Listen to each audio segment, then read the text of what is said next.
Je m'appelle Sophie Bordery, je suis présidente du conseil départemental de Lot-et-Garonne depuis 2019. Donc je n'ai pas participé aux premiers travaux dans l'élaboration de ce Center Park, puisque c'était mon prédécesseur Pierre Camani qui était à l'époque donc président de la collectivité.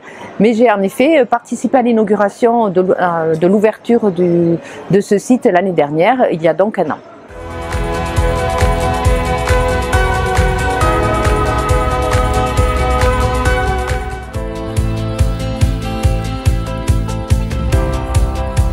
Nous avions conscience à l'annonce de l'installation de ce Center Park de l'opportunité en termes d'emploi, d'attractivité et de notoriété pour le Lot-et-Garonne. Effectivement, aujourd'hui, le Center Park fait partie de la carte d'identité de notre département, mais il est aussi une vitrine pour notre département en termes touristiques. Parce qu'effectivement, nous avons pu travailler avec le groupe Pierre et Vacances dès le début pour qu'il y ait en son sein, ici, sur le lieu, un point infotourisme qui permette de valoriser l'ensemble du département et tous ses atouts touristiques.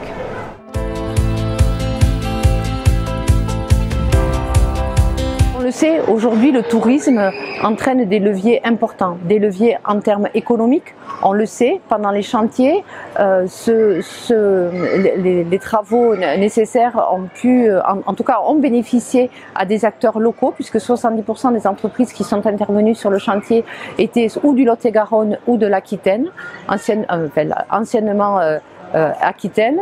On le sait aussi, nous avons travaillé avec notamment des acteurs comme le Pôle emploi pour inciter des Lot-et-Garonnaises et des Lot-et-Garonnais à postuler sur des emplois proposés par le Center Park.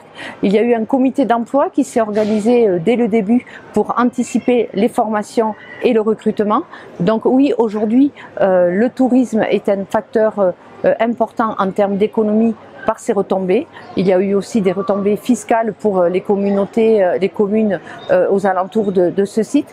Donc il y a le tourisme n'est pas que accueillir des touristes sur un site particulier, mais on sait aujourd'hui que le tourisme a une valeur ajoutée pour un territoire en termes d'économie.